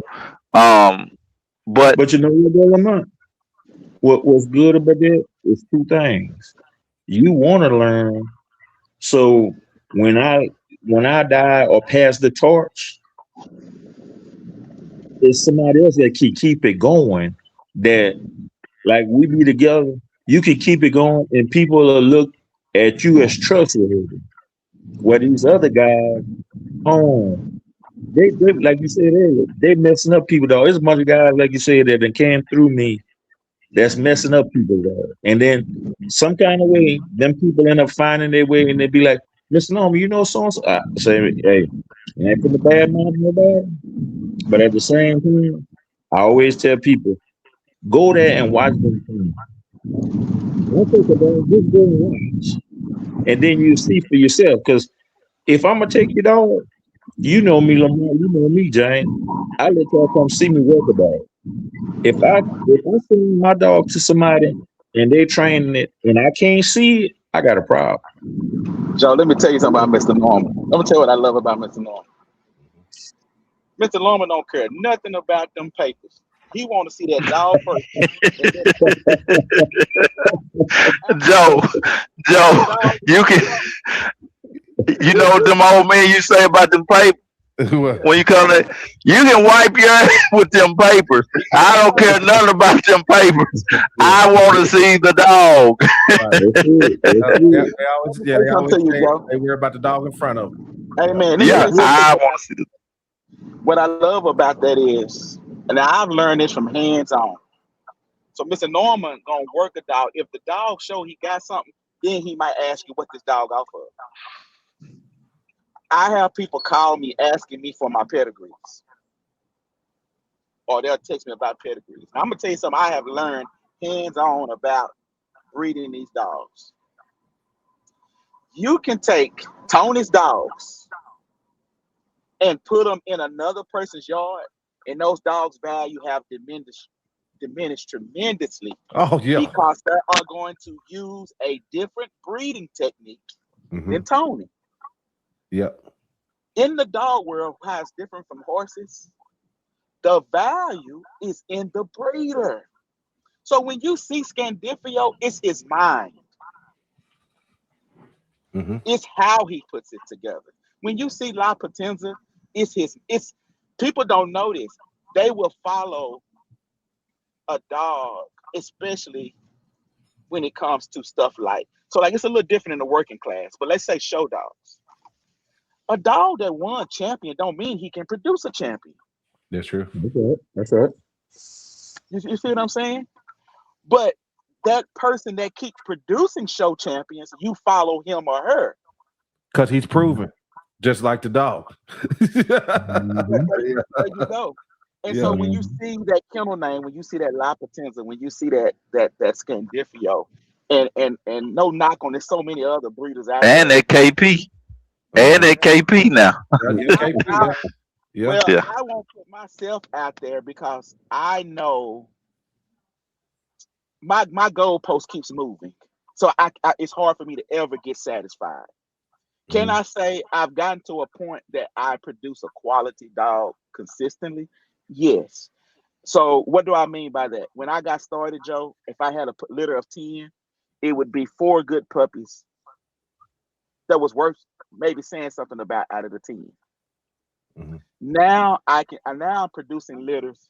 I can't tell the boys from the girls. Like there's not a tremendous difference in the sizes.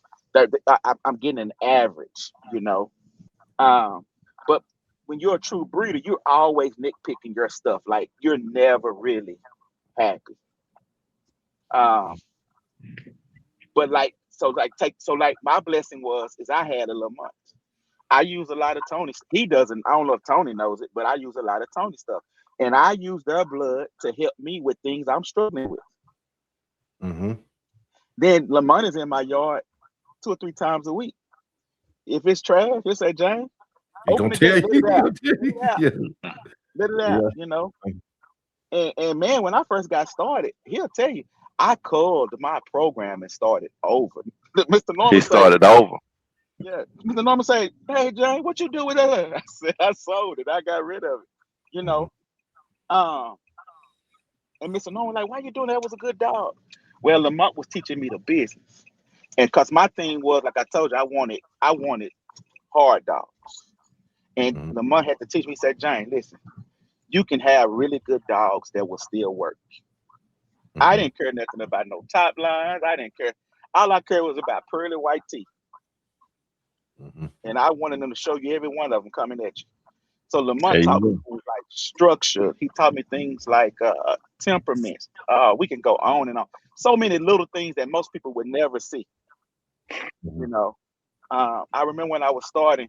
So I'm gonna tell you something Lamont can do. A puppy can be 2 weeks old. Lamont can pick that puppy out, stretch it out, look at his head, his muzzle, look him over, and he can say, "Oh, this one here is gonna be." I said, "Lamont, that dog eyes not even open. How you do?" He said, "Oh, you'll get there." I'm still not down to 2 weeks, but by 4 weeks, I can tell you. And those are just things that come over the years. But you know, I just said that to say when you're talking about pedigrees and stuff with these dogs, I wish people knew. Pay more attention to the consistency of the breed. A lot of people are breeding; they don't even know what they're trying to accomplish. That's right. I remember one time I was at Lamont yard, and I was just watching. I spent like a whole day. I just watching him, and he was talking about the dogs. And you know, his favorite dog is, I would say, Vulcan. And what he would always talk about Vulcan is his mind, mind, what his mind produced. I seen this dude working this pup had to be about 4 months old. It was a Vulcan pup working like a mile. I was like, God, dog. I was like, this dog gonna slow down? Yes. I was like, geez. One time I saw him. We was standing in the yard. Anybody been in Lamont house, you know, it's dogs walking around everywhere, puppies. They just doing their thing, right? And he was looking at this litter. He said, "Oh, I see you." Like he could peep out. It was one.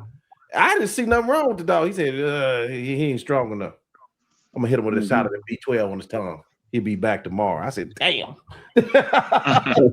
Crazy stuff people wouldn't tell you online. You know what I'm saying? Yeah. So, and a lot of them never reach online. That's why it's good to go meet these guys. Go train with them if you can. Man, you know what I mean? Listen, it's so much Lamont, and I do, especially Lamont, because when we sleep, Lamont in the woods somewhere, probably. Like, it's so much. First of all, we working. We ain't got time to be holding up no phone. Right. And our dogs don't like pictures. You raise up a phone, they gonna quit. Yeah. You know, it's so much. It take 45 minutes to get one good picture. Right. And like Lamont was talking to you about executive dogs and stuff like that. You've never seen him or I advertise anything like that. It's not that we can't have it. It's just not our purpose. Mm-hmm. We want dogs that's gonna be able to walk the kids to school. We want dogs that's gonna meet the kids at the bus. Let me tell you something. So Lamont even when he was bringing me in, I didn't know he was bringing me in. I didn't know what he was offering to me. The very thing he did for me, I'm doing with young men right now. And let me tell you something, it was a major blessing to me because, you know, I pastor. Mm-hmm. There are 2 or 3 young men that are just like me. They 20-some years old. they working hard. Some of them have stay-at-home wives or whatever. They got 2 or 3 kids. And for me, I use the dogs as a mentorship to help them be men, Right. taking pride in taking care of their children, teaching them concepts of God and things like that. So over the years, I've seen people start to try to mimic the relationship that like me and Lamont and Kwame and Jason, Chris, that we all have, trying to mimic that. The thing they don't understand is it's not about the dogs for us. The dogs are just a means. Mm-hmm. Yeah. Me and Mr. Norman, we sit on that bench and talk about God the majority of the time. That dog be sitting out there in the middle of the field in the state. And we sitting there having a conversation about the Lord. Mm-hmm. Then when we get through talking about the Lord, we might train 20 minutes and we go in the house. Hey, but it be good though. Amen. Hey, look at when you know you're good at what you do. I'm sitting down watching y'all, and I'm looking at Mr. Lamont just sitting there, just chilling, soaking it up. But he ain't soaking it up. He looking at the seeds he done planted, and now he can kick back and watch people do what he been trying to produce long time. And that's the thing, man. That's why I say when you can sit back and get ready to pass the baton, you die today or tomorrow, the legacy you left behind don't got to die. Right. You got other young brothers that can take it and keep running with it, man. The only thing I told James and Kwame and Jason, I said, when I walk away, because I'm on my way out, I said, when I walk away, I don't want them to be able to discredit y'all. I want y'all program to be as strong as mine ever was or ever could be. Right? And they there. Joe, Joe, when I say they there, they there. Yeah. But he wanted me to come to James, your house. I didn't have time, James. He wanted me to come by your house. I'm gonna get by there too and see them. Hey, listen to me. James got more influence in this yard with Vulcan than I ever will. He does. And watch this. I try to keep up with him now because that sucker is running. He running and he hard to catch, right? And out of all of them, James probably has the strongest yard. But James is around me daily. Right. You know, Kwame has a Let me stop you for one minute because the podcast people like when I do this here. We keep mentioning Vulcan. Vulcan, the old man now, he's the dog you had. Tell us a little bit about Vulcan, his father and grandfather. I can tell you more than that. Okay. So my Vulcan, he came off of a junior day Vulcan. I think junior had about 45 working titles. They weren't all protection and that kind of stuff. Mr. Ron, his name was Ron Ackerman. He took his dogs to something every week because he retired. He was old. He didn't have any family, and all he had was his dogs. So his proof of his pudding was getting titles, right? And I always tell people this: my Vulcan sire wasn't the strongest dog. I'm gonna tell you what made me want to breed with him. I had a very strong female named Luna, right? She was strong. I mean, strong as hell. She had a lot of bone. Structure was amazing, and she threw great dogs. Junior impressed me because I used to work him for Mr. Ron because he got too old to work him. I put him on side of the van. Mr. Ron said he'll run outside of the van. Just open the door. I put him outside of the van, Joe. I was getting ready for a fast cat that about 2 weeks away. I put the van at 17 miles an hour. He ran 17 miles an hour for 8 miles. Damn. He's a Corso. I'm not blowing up no thing. I just gave you the amount that I put the cruise on. But watch this. He wasn't the most confident dog. Only time he was confident was when he was working. If you went in Mr. Ron's house, he wasn't trying to hear nothing you got to say. He was going to go somewhere and be still. You hear me? But his sire was Vulcan. Vulcan was the most titled Corso in history. He probably had 75 or 80 titles. Okay, he was, showed the UKC Grand Champion. He was a thing they called a super dog. He had hardest biting contest. He had. I got his book in there. I think I got where all his titles are. It was ridiculous. Okay. Mhm. Um, he was off of a male named Tito. Tito was Roy Rojas on Tito, but he was a Scandifio dog. Mm-hmm. Okay, he was a Scandifio dog. Well, Joe, if you remember when we moved to Duncanville Duncanville, when we yeah. got married, Hmm. I had a litter mate to that. Hmm. Okay, so I knew the lines.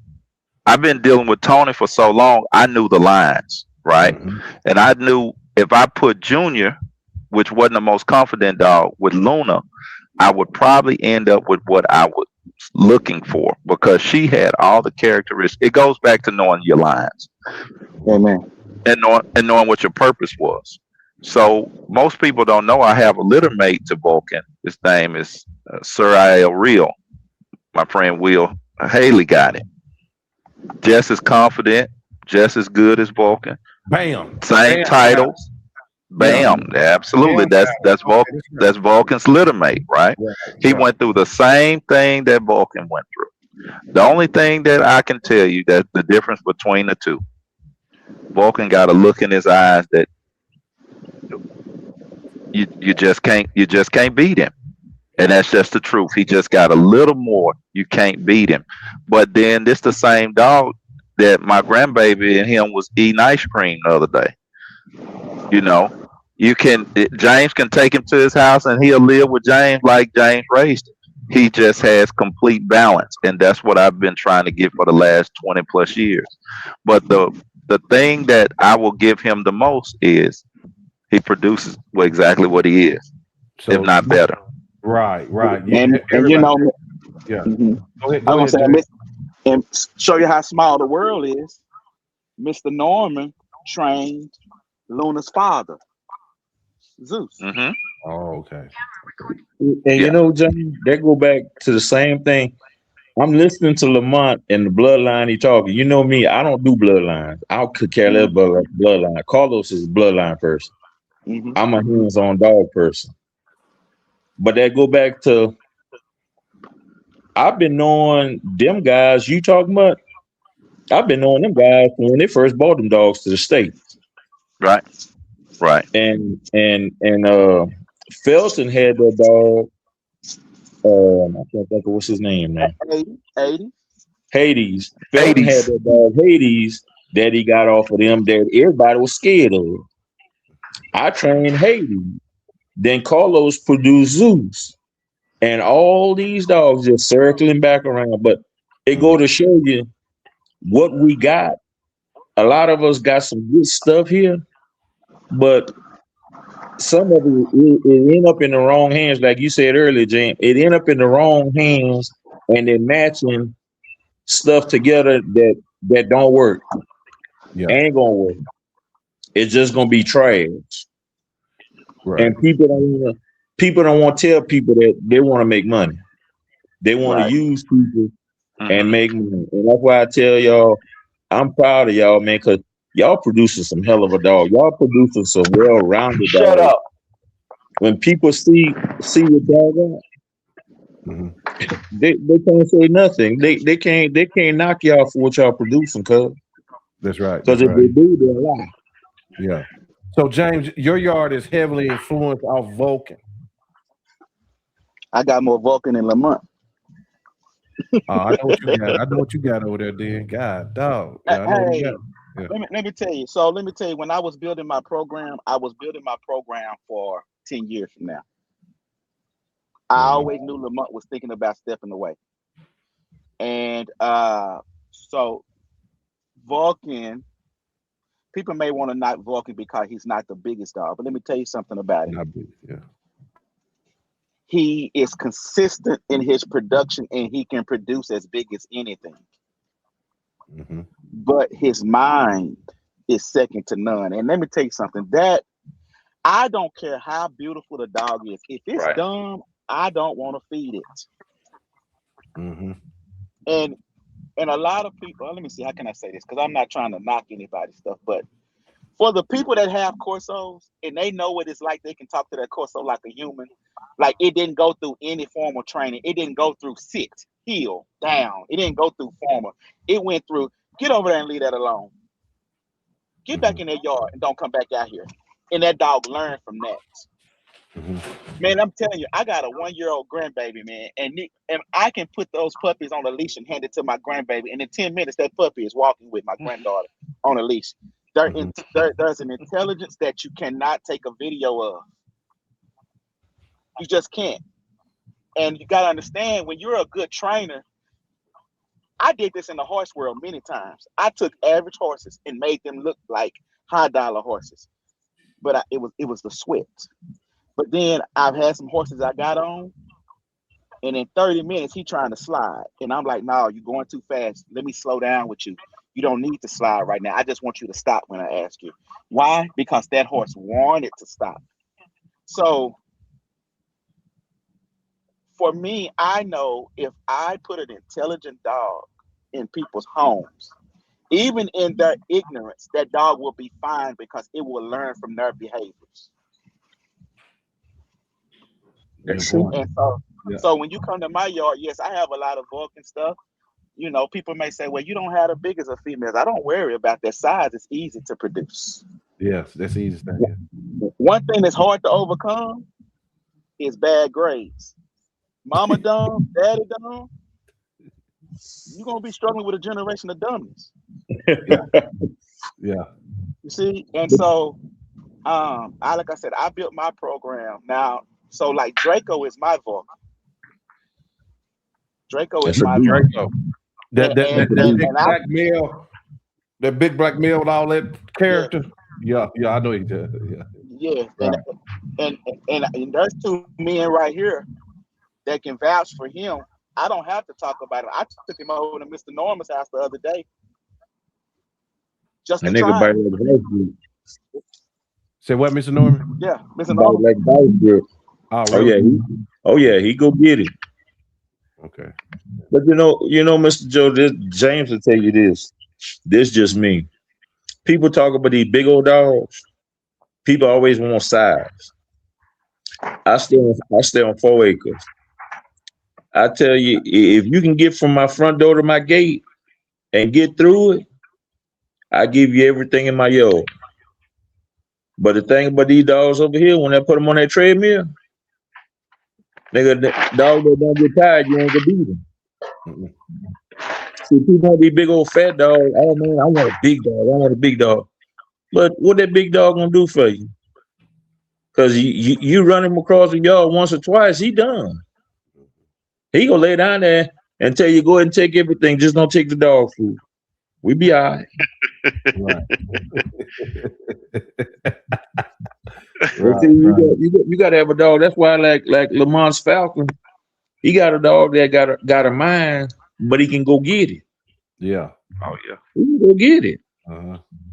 But when you talking, and Mr. Lamont had said that a while back. I heard him on one of his little podcasts. He was talking about fat dogs. People talk about these big old fat dogs. James will tell you, I don't like no fat dog. Mm-hmm. I like a lean dog that can go to work. Right. But Joe, you know, I'll never have another Vulcan. I don't even try. You want me to tell you different? Why? I'll never raise one the way I raised him. Oh yeah, you're right. Yeah. Yeah, I never raised one the way I raised him because number one, I'm older and I'm just probably not gonna do it. Yeah. Man, that dog was raised hard. And I mean he was raised hard intentionally. He was intentionally raised hard because I knew I wanted to use him long term. And I wanted to make sure everything I said he can do, he did it. And I mean, he did everything from the most important thing is going to daycare, doing dog education, the senior living facilities with the elderly, and hunting hogs in the mud, in the pond, in the water. I mean, he's done it all. Like, so I'm not saying he's the the God of gods when it comes to Corso. He's just one that has had to prove it, in order to be able to talk about him that way. And what I told Mr. Ron, I said, "Oh, my Vulcan's gonna be a little. He gonna be a little more well known than yours. You're crazy. You're crazy. Vulcan has 78 titles." I said, "Vulcan has titles, but people don't know Vulcan. Not like Yeah. they gonna know mine. So he challenged me in that sense. I'll give him that much, to where it was beneficial to me because I wanted to show him that what I put together. Because you got to think that was my breeding, right? Mm-hmm. His Vulcan was given to him. He didn't breed for that dog, right? And then what he bred, what I bred for mine, I wanted to show that no, I'm not just a trainer. I'm a breeder too. So that's how I take pride in what I do. And it ain't for everybody to like. And it doesn't. What I do does not discredit anyone else, because what I'm doing is for what I want to do, not to discredit anyone else. And I'm blessed to have some old guys around me, not just in the Corso world, but the Pit Bull world, the Rottweilers, and the Shepherds as well. But you hear me and Tony cut up a lot, and I tell James all the time that, hey, he did some stuff for me that I know he wouldn't do for everybody. Exactly. And it wasn't because he had to do it. So, when you have friends that you can look at and say, hey, you might not like him, but you can't talk about him to me. Right. This ain't no comfortable spot over here, not for you to talk about him, because I know what he's done for me. So that's kind of what. It's not based off, like James said, it's not based off the dogs. The dogs for us open up an avenue for us to do what we love to do, and that's to help people. And I if that's our little ministry, what we want to call it, hey, so be it. But at the end of the day, a dog is a dog to me. Right. I'll never put a dog over a person. And these are the things that being in the dog world brings for me. That's the benefit. If I die tomorrow, I want people to speak of me like Mr. Norman, say, no, he helped someone. Amen. I do it, man. I do it, man. Yeah. I might sing at your funeral, but I tell him. Yeah. Please don't let them. Just please don't sing. Please don't sing. I heard you singing "Maze" and "Frankie Beverly." Don't sing it. Yeah, please don't. Just let me just take me on out. So, but Joe, is it anything else, man? You want from me, brother? First off, I appreciate y'all all coming, and Lamont, you've been telling me about Mr. Norman, and these are guys that I appreciate Mr. Norman coming on, because these guys we try to bring on. You know what I'm saying? Right. They don't have to have 1 million subs. You know what I'm saying? But they're active in the community and everything, and this is what counts, and this is what people want to see. But I just want to get contacts if people. Now, hey, y'all see them on the podcast. Don't call them, just holding them up and stuff like that. If you want something, you need something, reach out to them. But I want y'all to tell how to get in touch with each one of y'all, if you don't mind. Lamont, I'll let you start.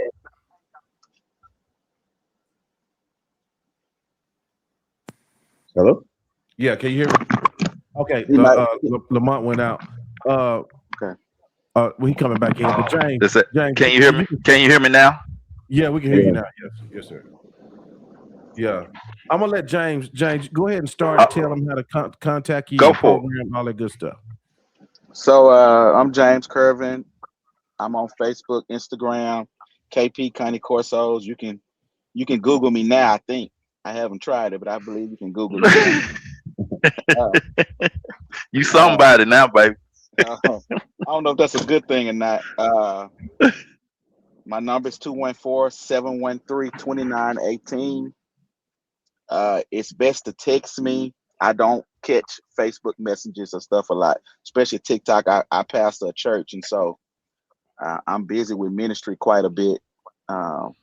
So I see my text messages because of what I do for a living. So I'm more than happy to help any way I can. So feel free to reach out about whatever. If I don't know, I'll tell you.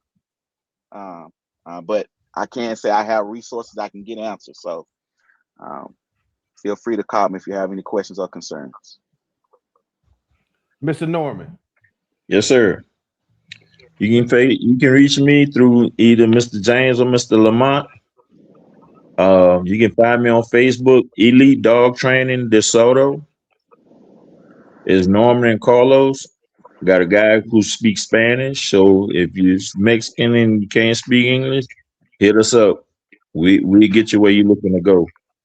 And protection dogs, we make it happen. And me, James, Mr. Lamont, you come through us, we gonna give you what you're looking for.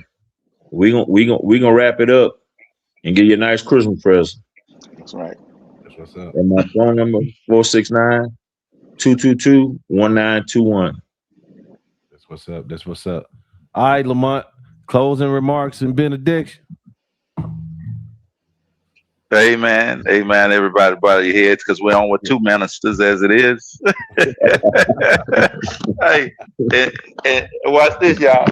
And Joe is a pastor's son. I'm the only oddball in this thing. My phone number is 214-207-6770. Man, I get so many calls now from this podcast, and I love it because the people I meet from here are great people. At Joe, I'm actually meeting a gentleman from Florida. We're meeting in Biloxi, Mississippi Thursday from this podcast. Oh man, that's what. So I'm so glad.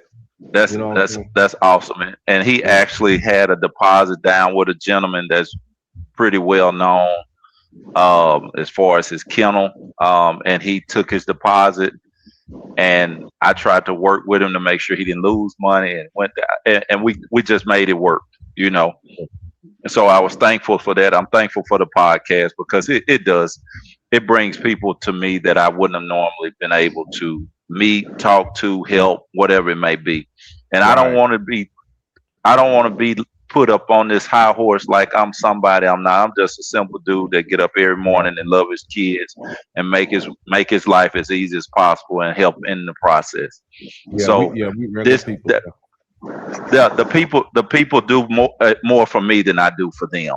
They just don't know that, right? So on Facebook, Instagram, TikTok, all that kind of stuff. The easiest way though to get me is to call me. I'm kind of the opposite of James. Texting me, your text message might get pushed down, and I might not see that sucker till next week. But if you call me, I usually got my headpiece on, and I'll talk, and I like to talk. So don't call me thinking we're gonna have 2-3 minute conversation because it's probably gonna go a little longer than that. But Joe, as always, man, if I can help any way that I can, I'm more than willing to. But just know that the two guys on here are very humble, and that's probably too humble because they got so much stuff that they give people daily that they can give more to more people, right? But I'm sure after this they'll get some of those phone calls. They'll get people to reach out as well.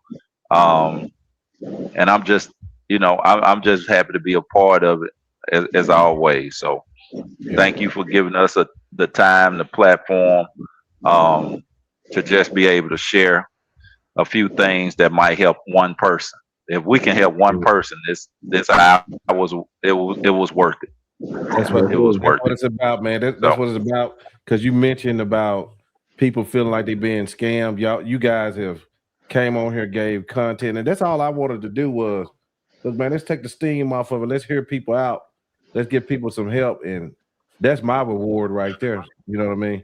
Joe, if I can add one thing, before you close us out, it was something I asked you about man, that most people don't talk about is we have too many people now, and we're thankful, but it shows the direction that the world is going.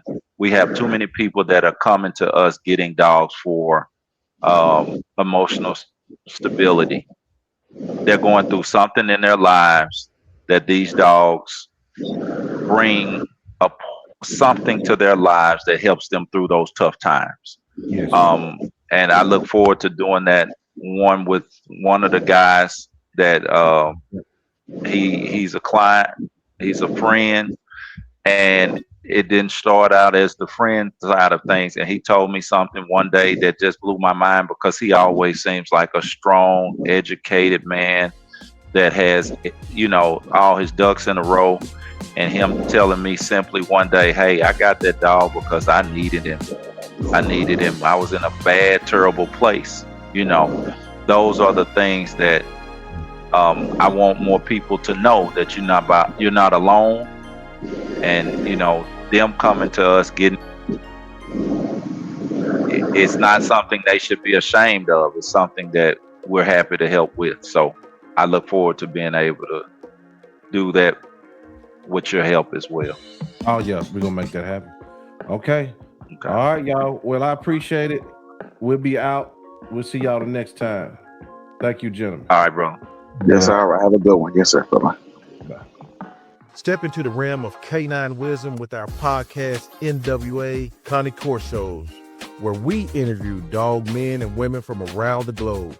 Discover their talents and insights on breeding, training, nutrition, and the rich history of dogs. Tune in to the most underrated yet influential dog podcast on social media.